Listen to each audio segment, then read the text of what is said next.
Thalassemia బాధితులను ఆదుకోవాల్సిన బాధ్యత అందరిపై ఉందని రాజ్యసభ మాజీ సభ్యులు టీజీ వెంకటేష్ అన్నారు. కర్నూలులోని రెడ్ క్రాస్ సొసైటీలో నూతనంగా ఏర్పాటు చేసిన తలసేమియా రక్త మార్పిడి కేంద్రాన్ని ప్రారంభించారు.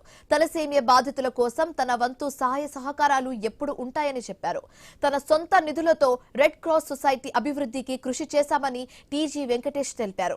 రక్తదాన కార్యక్రమాలకు మరింత ప్రోత్సాహం ఇచ్చే విధంగా మంత్రి టీజీ భరత్ ఆధ్వర్యంలో ముందుకు పోతామని చెప్పారు.